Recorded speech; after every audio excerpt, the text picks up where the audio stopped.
Walk into any club in Berlin. 5 minutes. That's all it takes. 5 minutes to get your hands on one of the most profitable substances on the planet. And somewhere between the bathroom stall and the dance floor, someone will make a decision that follows them for years. Europe's drowning in cocaine. And I mean, drowning. Over 400 tons seized in a single year. That's just what they caught.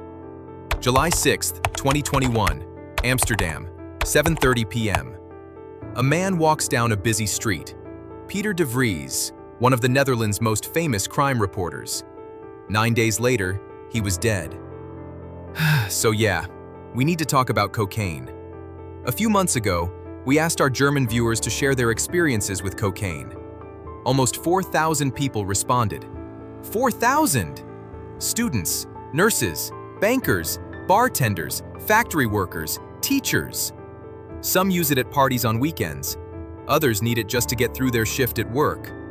Some started casually and couldn't stop. Others are fighting to stay clean. Let's talk numbers. Over 1.2% of Europeans between 15 and 64 use cocaine at least once a year. Among 15 to 34-year-olds, almost 3%. That's 2.7 million people. Meet Heike Zurhold. She's a sociologist and criminologist at the University Medical Center in Hamburg. For years, she's been studying cocaine users in Germany. Hundreds of interviews, all walks of life. And what worries her most isn't just the numbers, it's the trend. Young people in Europe are drinking less, smoking less, but using significantly more cocaine. Why? Global production hits new records every year. Supplies up, prices are down. It's easier to get than ever before. And cocaine fits perfectly into our modern world. Quick, convenient, no hangover. You can work through the night and still make your morning meeting. In major cities like Berlin, Madrid, or Amsterdam, dealers deliver to your door in minutes, just like ordering pizza. But what actually happens when you use cocaine? What's going on inside your brain? Let's talk about dopamine. When you laugh at a joke, eat something delicious, accomplish a goal, your brain releases dopamine. It's your motivation chemical, your reward system. It's what makes you feel good and drives you to keep doing things that make you feel good. Estimates suggest that during an orgasm, dopamine levels rise around 80% above baseline.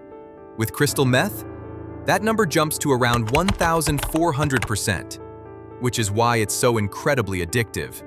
And with cocaine, estimates put it between 200 and 400% increase when snorted. Depends on dosage and purity, but still, that's a massive kick. Users describe it like this: everything feels more intense. Everything shines brighter. You feel it running down your throat. Your heartbeat picks up. Everything's pulsing. Your whole body tingles and you can feel your mood lift. All of a sudden you feel strong, pumped, prettier, like you're growing from the inside. You feel bigger, extremely confident, genuinely happy. From your nose, cocaine crosses the mucous membrane, hits your bloodstream, reaches your brain within minutes. Heart rate spikes, blood pressure climbs, breathing gets faster, body temperature rises. The peak hits in about 15 minutes. That's maximum euphoria. You feel invincible, cool, uninhibited, wide awake. Then, over the next hour or so, it fades. And that's when many people feel the need to do another line. Zurhold identified 4 main groups of cocaine users, and they match up almost perfectly with what our community told us. By far the biggest group, recreational users. People who use cocaine at parties, mostly on weekends. One drug victim told us, "Have fun, a couple of beers, a couple of lines, connect with friends. That's what I want from a good night out." Drug victims describe feeling awake, confident, ready to party till dawn. One person said, "That's when the grinning starts. We all just look at each other and smile." Another told us, "To really feel the music at a concert. Without it, you couldn't last a whole night at a Berlin club." But here's the thing. The effect wears off after about an hour, so people redose. Again. and again throughout the night. Zurhold emphasizes that users need to track time and take long breaks between doses to avoid overdosing. But there's another problem. On cocaine, people feel like they can handle way more alcohol, so they drink more, a lot more. When cocaine and alcohol mix in your body, they create a new substance, coca-ethylene. It acts like cocaine but stays in your system much longer, and it increases your risk of fatal overdose by up to 25 times. And this is where it shifts. The second group uses cocaine as a social icebreaker, to loosen up around other people. One bouncer told us he uses it before his shift. He's naturally shy and introverted, not ideal traits for someone who has to talk to hundreds of strangers every night. But on cocaine, small talk becomes easy. He said, "It helps me get through all the repetitive conversations. Hey, what's up? Can I see some ID? Let me check your bag." Same thing over and over. Cocaine floods your brain with dopamine, serotonin, and norepinephrine. Inhibitions drop. Confidence spikes. Many people use it this way, liquid courage in powder form. One person described it as, "The only way I can handle being in a loud bar with 10 people talking at once." But here's what's interesting. For some users, especially those with conditions like ADHD or social anxiety, cocaine doesn't just boost confidence, it actually makes them feel calmer. But this group behaves very differently. Imagine you have ADHD. Your brain is constantly flooded with information. Every conversation, every background noise, every visual stimulus competing for attention all at once. One user with ADHD told us, "When I do cocaine, everything starts to feel calmer. All that stuff that usually floods in, I can suddenly filter out and focus really well." Here's why. Cocaine acts similarly to some ADHD medications. It stimulates areas of the brain that tend to be underactive in people with ADHD. That dopamine surge can temporarily compensate for the ADHD-related lack of dopamine. Users feel calmer, more focused, more in control. But Zurhold warns that for people with ADHD, depression, or anxiety, cocaine might subjectively feel like it helps. In reality, it makes things worse. You get used to solving your problems with cocaine. That's when addiction really takes hold. The post-high crashes can deepen depression, increase anxiety, even raise the risk of suicidal thoughts. Real help doesn't come from a substance. It comes from reaching out to professionals, therapists, support systems. Many self-medicators start using occasionally before going out. Then it becomes every day, before work, during work, just to function. The fourth group, probably the smallest, uses cocaine to perform, to push through long hours and deliver results.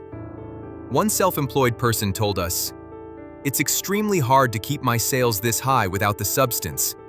Another said, "As a recruiter, I spend days making calls and nights writing emails. I was heavily addicted for 2 years. I just started my own business and wanted to keep performing." For a long time, cocaine had this image of being a luxury drug for high-earning, over-ambitious Wall Street types. But that's changed. One factory worker told us, "To make sure we all get home safe from the aluminum plant, I need to stay awake and flawless." Healthcare workers use it. They do drugs to go through their hospital shifts. But there's one industry where cocaine seems especially common: restaurants and bars. Bouncers use it to stay alert, bartenders to keep up with customers, waiters to work faster, cooks to survive brutal kitchen hours. According to Zurhold's research, men use cocaine roughly 2 to 3 times more than women. But regardless of who wants it, here's the reality. They can get it. Ridiculously easy. Incredibly fast. One user from a small town in eastern Germany told us, "One call or a short message is all it takes." People don't expect that, but especially in East Germany, it's really easy to get drugs, even hard ones. A clubgoer said, "Even if you don't know anyone in the city, you can walk into a club and get your hands on something in under 5 minutes. I promise." In major European cities, so-called drug taxis deliver cocaine right to your door within minutes. Just like ordering food, except you're ordering one of the most profitable illegal substances on the planet. In most European countries, A gram of cocaine costs between 60 and 80 euros. Some estimates put street prices as low as 20 euros per gram in Luxembourg and up to 140 euros per gram in Finland. But what's the cost of producing that same gram? Hard to believe, but just 1 to 3 euros. The difference, that massive markup, is pocketed by smugglers, middlemen, and dealers along the chain. And to boost profits even more, they cut it. Mix it with anything that vaguely resembles white powder, just like amphetamine, caffeine, pills, milk and sugar, etc. But one of the most common cutting agents is levamisole. It's a deworming medication for large livestock. It looks a lot like cocaine, and once your body metabolizes it, it can even mimic some of cocaine's effects. But levamisole can cause serious side effects, immune system damage, skin necrosis, and blood disorders. Now here's some good news. Sort of, you can say. The 2025 European Drug Report confirms that average cocaine purity has been rising, up 34% over the last decade. But higher purity creates new dangers. It increases the risk of overdosing. If you don't know the purity of what you're taking, you can't adjust your dose safely. In many European countries, drug checking, also called pill testing, has become a key harm reduction practice. You can go to qualified facilities and anonymously test substances for purity and dangerous additives. Many clubs and festivals now offer on-site testing. The purest cocaine, before it's cut with anything, is still found where it all begins. That is, in the South America. On the eastern slopes of the Andes grows an inconspicuous green shrub, the coca plant. It's been part of South American indigenous culture for thousands of years. Archaeological evidence suggests people were chewing coca leaves 4,000 to 8,000 years ago. The Inca treated the coca plant as sacred. They used it in religious ceremonies and rituals, chewed it for energy during exhausting journeys across the towering Andes. In the early 17th century, European sailors brought coca leaves back from South America. By the mid-1800s, German chemist Albert Niemann figured out how to extract a white powder from the leaves. He called it cocaine. In 1862, a German pharmaceutical company, Merck, began producing the substance for commercial sale.